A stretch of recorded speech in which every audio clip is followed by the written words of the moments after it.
చెప్పుకుందాం మరొక్కసారి. యేసు ఆ చెరకు పుచ్చుకొని సమాప్తమైనదని చెప్పి తల వంచి ఆత్మను అప్పగించి చిన్న మాట ప్రార్థన చేసుకున్నామండి. జీవం గల తండ్రి, జీవాధిపతి యేసయ్య, నీ ఘనమైన నామమునకు వందనాలు. ఈ శుభ శుక్రవారం తండ్రి మేమందరము కూడా ఇలా నీ సన్నిధిలో కూడుకొని నీవు చేసిన ఆ ఉన్నతమైన బలియాగాన్ని నువ్వు జ్ఞాపకం చేసుకోవడానికి నాయన సహాయం చేశావు. మరొక్క సంవత్సరము, మరొక్క దినము మాకు అనుగ్రహించావు. మా ఆయుష్కాలమును పొడిగించావు నాయన. నీవు చేసిన ఆ మహాయజ్ఞాన్ని మేము స్మరించుకొని నాయన నీకు కృతజ్ఞతలు చెల్లించడానికి మాకు ఇచ్చిన ఇట్టి అవకాశాన్ని బట్టి నీకు వందనాలు. మరి నాకు ఇచ్చిన ఈ మాటను కూడా నాయన ఏ అర్హత నాకైతే లేదు తండ్రి, నీ రక్తమును బట్టి నాయన, నీ ప్రేమను బట్టి ఇక్కడ నిలవబడి ఉన్నాను కనుక నా నోట నీ మాటలు ఉంచి నాయన యుక్తముగా ఏం మాట్లాడాలో నాయన తండ్రి నాకు సహాయం చేయమని పరిశుద్ధాత్మ దేవ నన్ను నీ చేతులకు అప్పగించుకుంటూ ఈ మాటలు మా అందరి హృదయాల్లో ఫలించినట్లుగా కృప చూపించమని యేసయ్య నామంలో ప్రార్థించి వేడుకుంటున్నాను తండ్రి. ఇక్కడ మనం ప్రాముఖ్యంగా చూస్తే సమాప్తమైనది అని యేసయ్య చెప్తూ ఉన్నాడు. ఏంటి ఆ సమాప్తమైనది అంటే, ఒక పని మీద ఆయన ఈ భూమి మీదకి రావడం జరిగింది. ఒక పని అన్నారు, ఆయన భూమి మీద ఉన్నప్పుడు అనేకమైన పనులు చేశాడు కదా. కళ్ళు లేని కళ్ళు ఇచ్చాడు, పురుగు వారిని నడిపించాడు, ఇవన్నీ మనం అనుకుంటాం. ఎన్నో అద్భుతాలు చేశాడు యేసయ్య. అయితే ఇవన్నీ ఆయన భూమి మీదకి రాకముందు కూడా చేశాడు. మనం చదువుకుంటాం బైబిల్ గ్రంథంలో. మరి వీటి కోసమే ఆయన భూమి మీదకే రావాల్సిన అవసరం అయితే లేదు, కానీ ఆయన వచ్చాడు కనుక అవన్నీ చేశాడు. అయితే ఆ అసలైన సంగతి ఏంటి అంటే, సమాప్తమైనది అన్నాడు. ఒక పని తండ్రి అయిన దేవుడు తన ద్వారా సమస్తాన్ని తనతో సమాధాన పరుచుకొనవలెనని కుమారుని నియమించడం జరిగింది. ఆ నిర్ణయ కాలంలో ఆ నియమం ప్రకారంగా ఆయన ఈ భూమి మీదకి రావడం జరిగింది. అది ఏంటి అంటే, మనం ఎబ్రీ పత్రిక, క్షమించండి నాకు తడబాటు వచ్చేస్తే నెత్తి కూడా నాకు కొంచెం ఈ మధ్య కాలంలో నేను నెత్తి వచ్చింది ఏంటో తెలియదు. గంభీరంగా మాట్లాడేదాన్ని, స్పష్టంగా మాట్లాడేదాన్ని.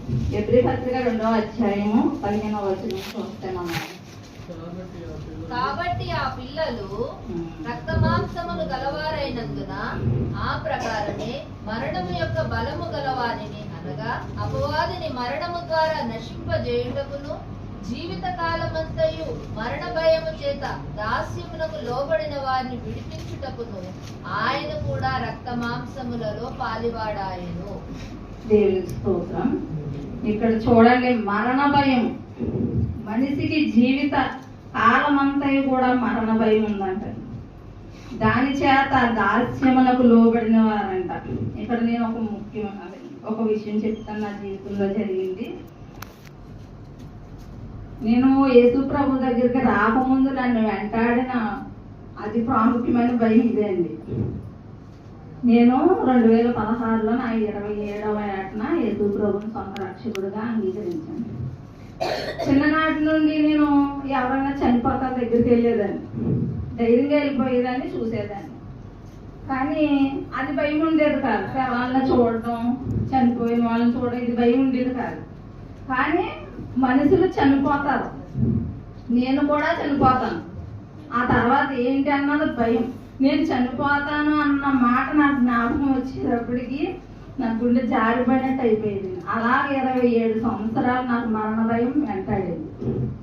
ఆ వెంటాడిన తరుణంలోనే నాకు చాలా భయం వేసేది. ఎక్కడికి తెలియదు కదా, మరణం తర్వాత జీవితం ఉంది, పరలోకానికి వెళ్తాము, దేవుడు ఉన్నాడు, దేవుడిని ఏదో పూజిస్తున్నాం ఏమో తెలియదు.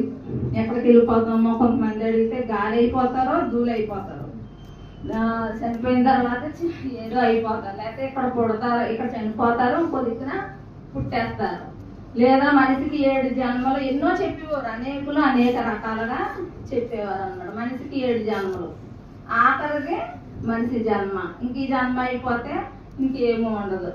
ఈ ముందు జన్మలన్నీ కూడా పిల్లిలాగా, కుక్కలాగా, నక్కలాగా పుడతారు. ఆఖరినే మనిషి జన్మ ఇంకేముండదు అని చెప్పేవారు. రకరకాలుగా చెప్పేవారు. ఒకరేమో ఇక్కడ గిట్టినవాడు పుట్టక తప్పదు, పుట్టినవాడు గిట్టక తప్పదు, ఇవన్నీ చెప్తుంటే నాకైతే చాలా భయం వేసేది. ఏమో వీళ్ళందరూ ఎన్ని చెప్తున్నారు కానీ నేను చనిపోతాను కానీ అసలు ఎక్కడికి వెళ్ళిపోతానో ఏమైపోతానో అన్నది నాకు జ్ఞాపకం వచ్చినప్పుడు చాలా భయము బెదురుతో భయపడిపోతూ ఉండేదాన్ని.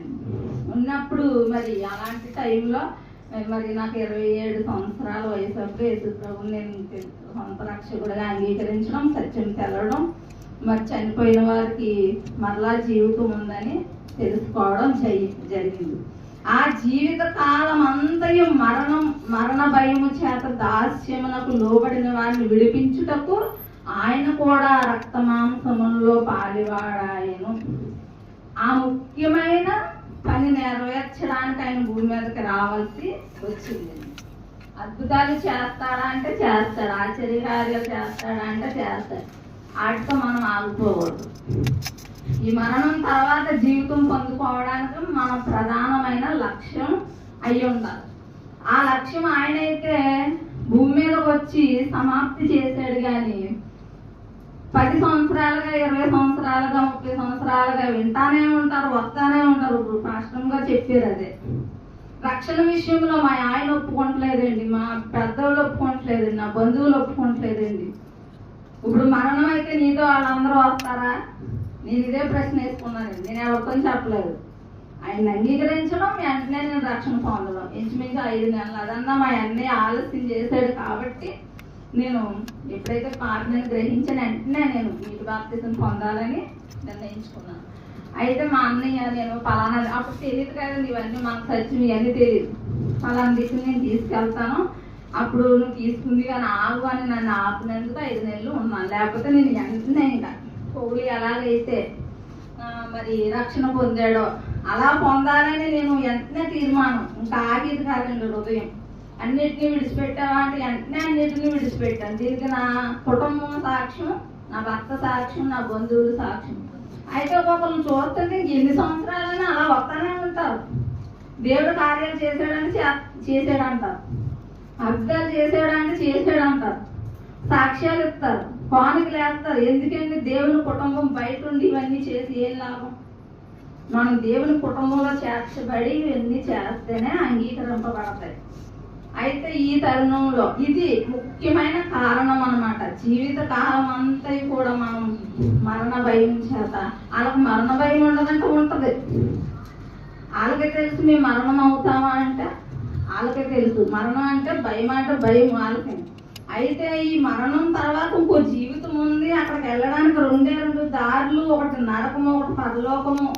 నన్ను ఆ నరకం నుండి యేసుక్రీస్తు నన్ను తప్పించి స్వర్గానికి పరలోకానికి తీసుకెళ్ళడానికి ఆయన వచ్చాడు అని ఒప్పుకోవడానికి ఎందుకు అంత ఆలస్యం? నాకైతే అర్థమవుతుంది. ఈ సమయంలో ఎవరన్నా ఉంటే మనుషులు కాదు, మనుషులు సమాధి దాకా వస్తారు. నేను ఇవన్నీ ఏదో ఇప్పుడు అనుకోని చెప్పినవి కాదు. నేను అప్పుడు వేసుకున్న ప్రశ్నలు, నేను తీసుకున్న తీర్మానాలు. ఎందుకంటే నేను చిన్నప్పటి నుండి బాల్యం నుండి కూడా అందరి చేత తునీకరింపబడ్డదాన్ని కాబట్టి ఆ తెగింపు వచ్చిందేమో అప్పుడు నాకు మనుషులు ఎందుకు.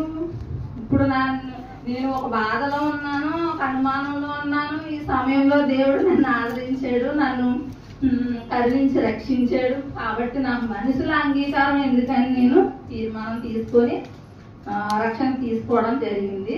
ఇదండి నా రక్షణ సాక్ష్యం. అయితే ఆ పనిని సమాప్తి చేయడానికి ఆయన వచ్చాడు. అందుకు అంటున్నాడు సమాప్తమైందని విజయకేక వేస్తున్నాడు అన్నమాట సిలువ పైన. ఇది యేసయ్య చేయడానికి వచ్చిన ఆయన కార్యాన్ని చేసి సమాప్తమైంది అంటున్నాడు. ఈ విషయం ఇలా పక్కన పెడతాను. మరి మన విషయం, రక్షణ పొందిన వారికి ఏ పని లేదంటారా? మనం ఒట్టివారిగానే ఉండాలంటారా? ఒట్టివారిగానే మనల్ని భూమి మీదకి దేవుడు పంపించాడు అంటారా?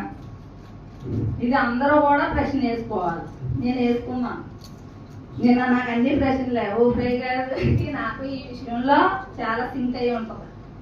ఒకసారి ఓఫ్రై గారు అంటారా, ప్రశ్న నేను ముందు పుట్టి ప్రశ్న తర్వాత పుట్టినాను. నాకు అన్ని ప్రశ్నలేండి. అందుకే వాకింగ్ కూడా నాకు అంత బాగా అర్థమవుతుందని గర్వించడం కాదు, దేవుడు కృప ఇదంతాను. అయితే నేను అలా ప్రశ్న వేసుకున్నాను, నాకేం పని లేదా తండ్రి అంటే, నాకు ఇచ్చే పని నాకు ఇచ్చి